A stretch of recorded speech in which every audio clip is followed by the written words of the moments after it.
Aging Matters on BCTV is supported by the Berks County Area Agency on Aging.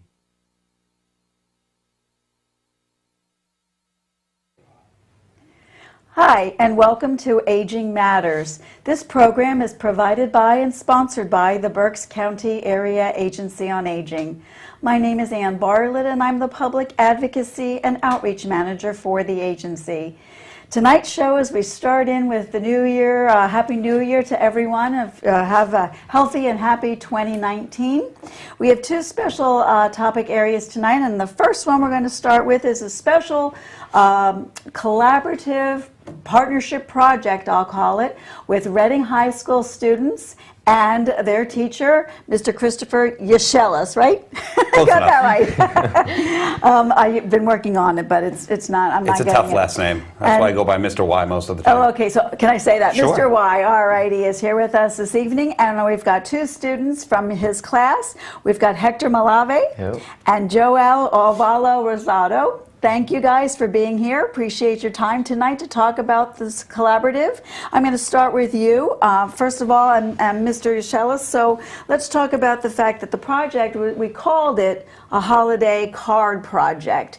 So we kind of need to explain that a little bit in terms of the project that we did with each other. I think you want to start, I'll let you start with telling us what was the impetus for creating holiday cards. Okay, well basically we have an initiative in the Reading School District called Project-Based Learning. And the two main things are, obviously it's a project, but it's a community-focused project. So instead of the students just actually doing something just because it's a project, it's to create something that affects their community. And so you start brainstorming, well, what can I do in my graphic arts class that could be something community-based? And I'm brainstorming. I'm like, you know what? Cards for seniors that are home alone or don't have any relatives around in the area would be a neat little thing. And that's when I reached out to your office, and then we got the ball rolling. And well, and what so happened was at that time, because you were doing the holiday around the Christmas time, we happen to have an annual Christmas Day dinner, which takes place on Christmas Day, and it's a combination of things. It is for folks that are over the age of 60 and who would not be with family that day and might find themselves alone. So we have the dinner at the Doubletree, but there are other folks that are routinely on the Meals on Wheels program and couldn't get out, and we still deliver with volunteers taking the meal to them. And we had also students to do that too, but that's a whole different day. But what made it so nice is we thought, wouldn't it be nice for that individual who is receiving the home delivered meal on Christmas to be able to get a nice holiday card with that. And so that was kind of the nice way we could fuse our two agencies, our two groups together. So tell us, how many classes were involved in this? How many students, whatever you want to tell us, or both? Or all five of my ninth grade classes were involved in some degree. My last two classes of the day, period 6 and 8, worked primarily with your office, the Office of Aging, where we did the Meals on Wheels, the 70 cards for Meals on Wheels, and then my first 3 classes of the day did 180 cards for Berksheim. Wow. So we took care of 3 full units at Berksheim. Okay, great. Well, that's nice. You were able to do kind of 2 areas, one with the same basic theme, though, which was nice, and both certainly would appreciate that. So the 2 classes that were involved, you did 70 cards for us, right? And so to accomplish that, because you don't have 70 students, right? In no. those 2 classes. So how did you do the project then? Well, basically, being a project-based learning concept is they work in teams of 4. Okay. And they all have a role. They have a leader, they have a recorder, they have a researcher, they have like a graphic design lead that guides the entire team. So they decide the avenue that they're going. Okay. So I gave them the general topic, this is what we're doing. Now you need to come up with some ideas of how you want to do it. And I'm sure that was tough, because not sure how to go, right? So I'm going to ask the guys here, tell us a little bit about your experience. I'll let either of you start. What was your experience had you done any project like this before? Either of you? Not really. I haven't, this was a first for me. Okay. I basically went with the one up there, all the way in the corner. Okay. And you, it's the top right or the second column? Second column. Second column, that one on the second row, end. sorry. Okay, the second one on the end, great. And so you had to work as a team. Did you have somebody who kind of came up with the idea? Was that your idea, or was it a group idea? We all kind of did our own separate thing. We all made one card. Okay, all right. And someone had to do an extra one. Okay. Since we had to come up with a total of 5 for each team. And it was fairly simple, I think it was. I went with something a little more scenic, like a scene. Okay. And what were you trying to, I guess, so cards convey messages or thoughts. Were you trying something special with that card for the folks receiving the home delivered meal? I was. I wanted to make them feel special when they opened up the card and read it while they were eating. That's nice. Hector, what about you? Well, like, I went with, like, all right, so, like, my Merry Christmas thing, I just wanted to show that, like, you appreciate it too. Okay. Like, and then on the wall, I put And the yours Christmas was which tree, one on that chart? the bottom right, all the way to the right. All the way to the right? Yeah. Oh, okay. And I just went that because I feel like that really relates to these elders, that they have no other family to go with. So I just, Merry Christmas from us, Okay. Reading kids. That you're thinking of them and you wanted them to know to have a good Christmas holiday. Yeah. And you knew that they were going and they were going to be alone when they were delivering the meals. I don't know if we can, oh good, we can get that up on the screen. That's the one. Very nice. Can we, by any chance, do a pan of some of the pictures on the that created this lovely poster that has some of the cards on it, to just kind of show all the different ones that some of the students created. They're terrific. It appears to me that you have your classes have spent some good amount of time, thought went into those cards, creativity. And then, of course, I'm sure behind it, the sentiment and the message that was thought about, knowing it was going to a senior that may have been alone on that day. Hector or Joelle, tell me, what did you take away by doing this project? Was there something that you took away from that you got out of doing it? Well, it was just like, out of a kindness of our hearts, it was a fun project to do. Honestly, it was just like, you appreciate it too.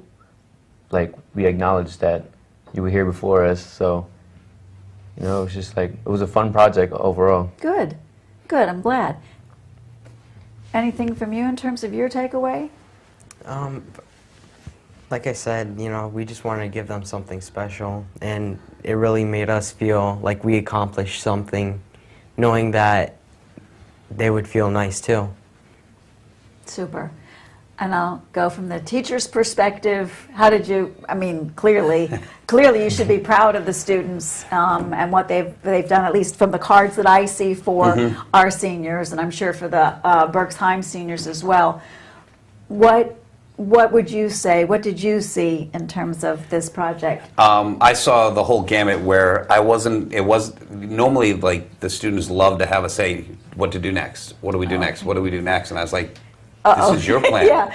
Yeah. What do you want to do? Now, I would help them if they didn't know how to do something, but it was more along the lines, well, what's your goal? And I said, think of the time period that they grew up.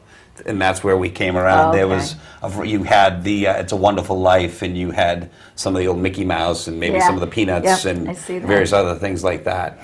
And how did you, and just real quick, because they're fantastic, how did you do that?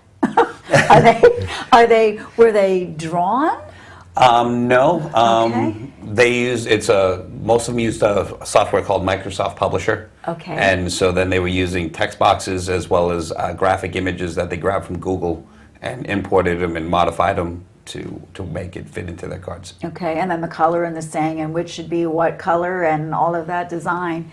That's great. You've got some futures perhaps in design, it looks like.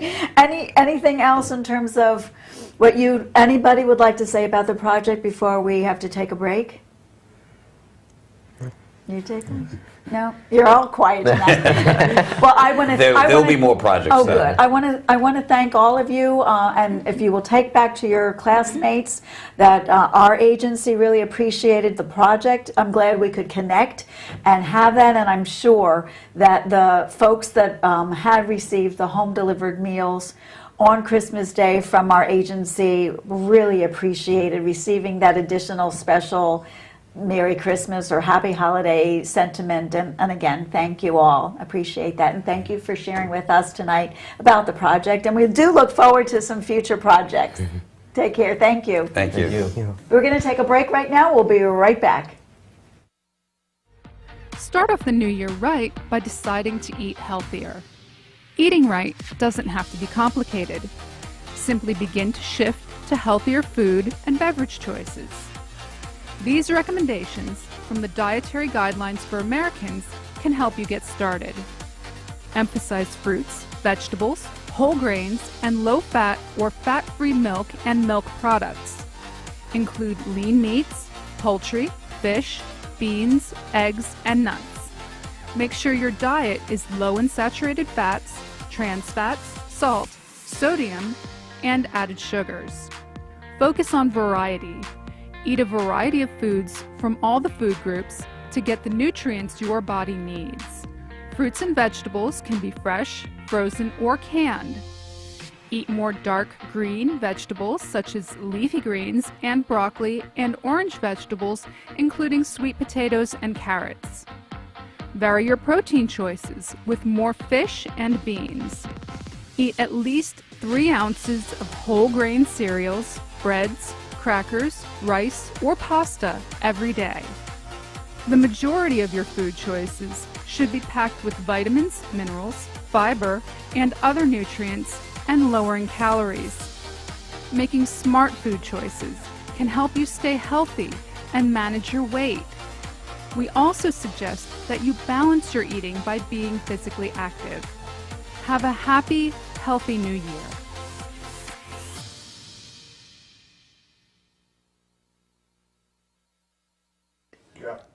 Hi, and welcome back to Aging Matters. Our second topic for this evening, we're going to kind of take the last one where the folks delivered some meals to individuals who couldn't make our Christmas Day dinner so that they could have a home delivered meal.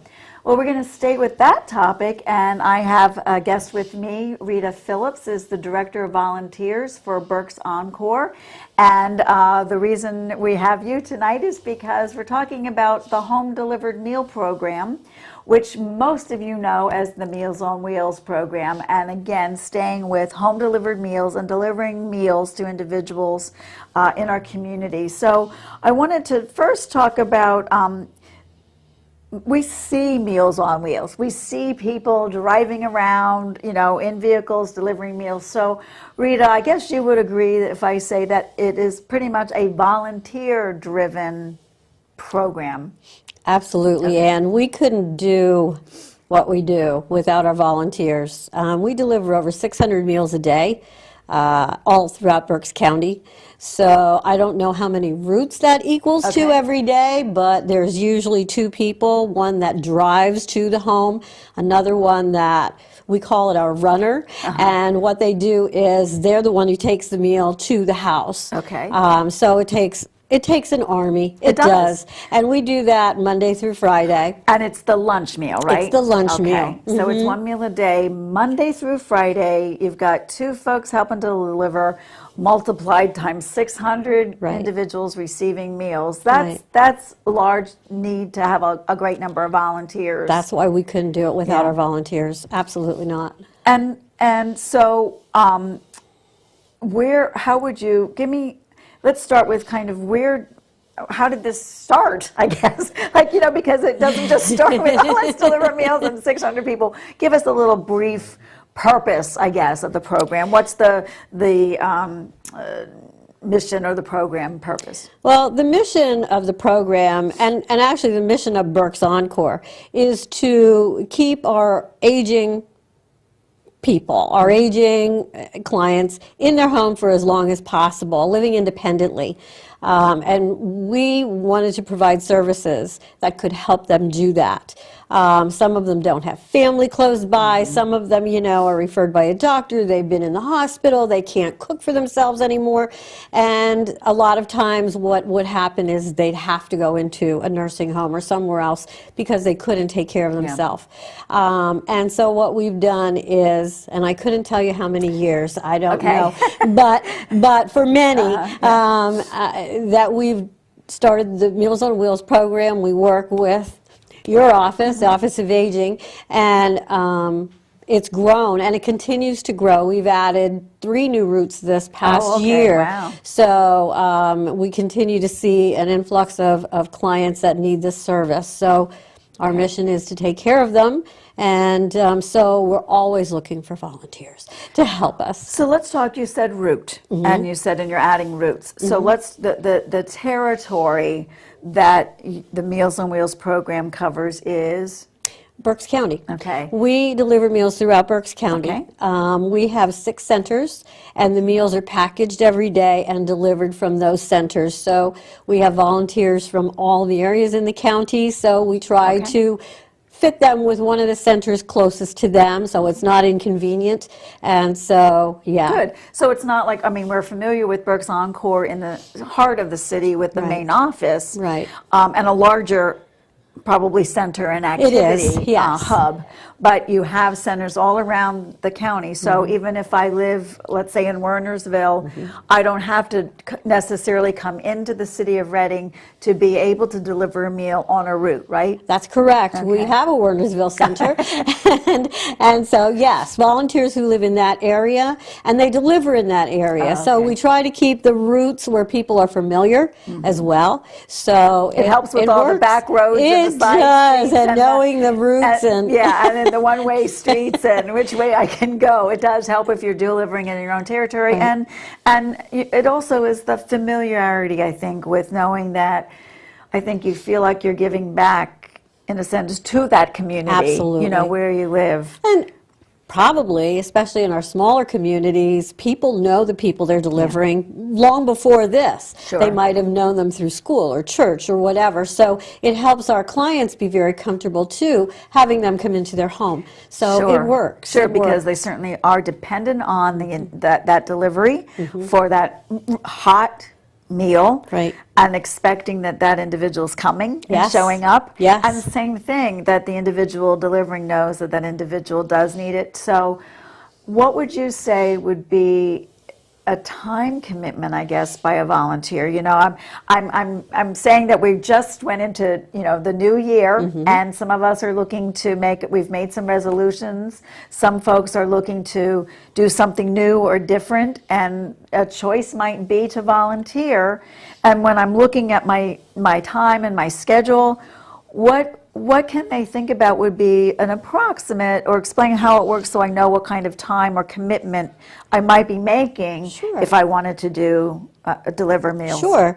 If you're delivering meals, it's about an hour and a half at the most. We try to limit the number of people that they deliver to as those routes grow. Okay. We reroute them. We make a new route so that they don't get They don't keep getting out on. You started out with 8 or 10. We had 8, and now it's 20. No, we don't do it. We try to keep it controlled.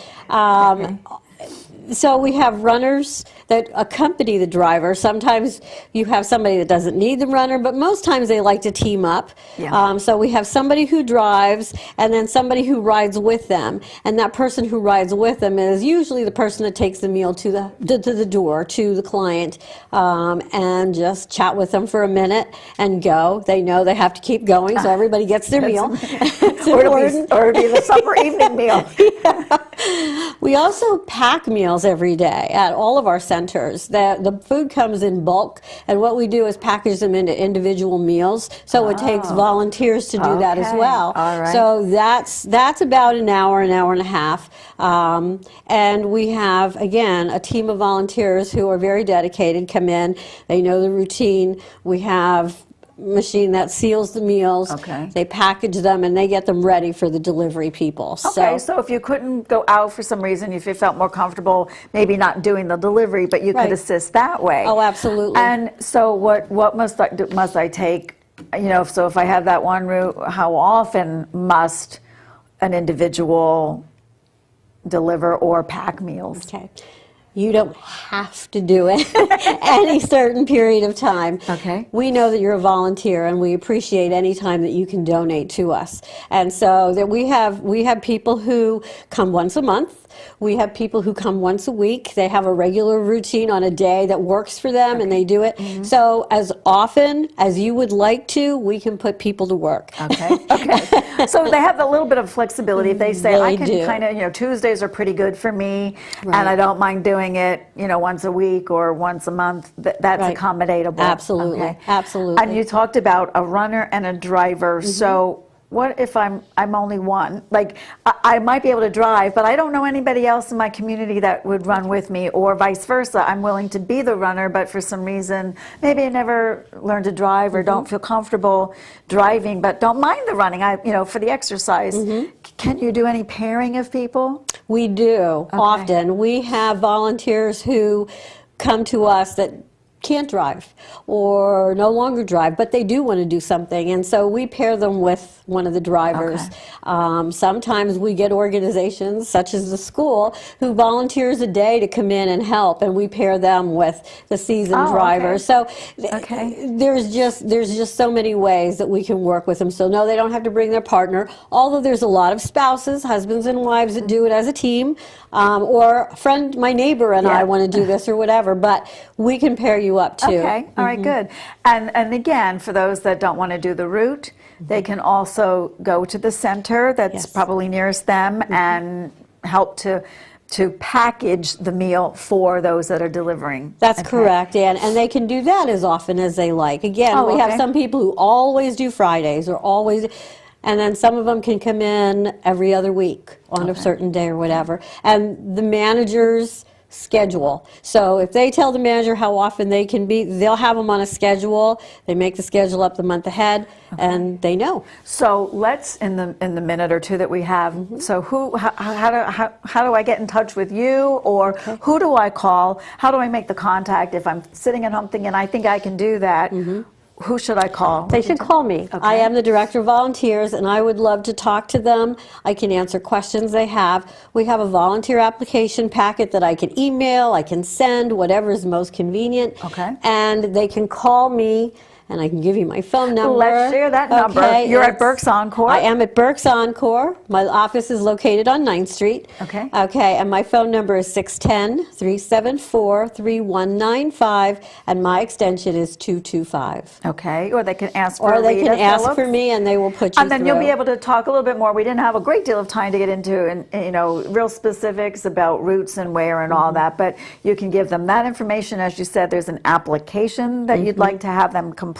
Right. And I'm sure a little bit about how to maneuver and how to do, and some orientation. We have orientation. We give them the training they need. Many times we'll pair them with somebody who's run that route before. They run it a couple times, so they know the parking spaces, especially in town, so they can get familiar and feel comfortable. And I think that we can also put a quick plug in the last minute for not just individuals. You certainly, certainly we know a lot of individuals do it, but certainly that a lot of organizations, agencies, corporations take a route as well and commit to once a month, perhaps. And that also was welcomed, I believe, too. So Very that much so. They can call you to do that as They well. can. They rotate through staff, and it helps, and it's a win-win, right? It is. It is definitely a win-win. Again, we couldn't do without them. Yep, good. Well, I'm hoping that everybody, as we're heading into this 2019, we've thought about some ways that we can give back. I wanted to thank the Reading High School students and the teachers for creating some wonderful Christmas cards for the folks receiving our Christmas Day dinner home delivered meal, and again for Rita Phillips with Berks Encore to consider giving her a call to see about volunteering to deliver home delivered meals to those in need in Berks County. Thanks for tuning in. We'll see you next month. Aging Matters on BCTV is supported by the Berks County Area Agency on Aging.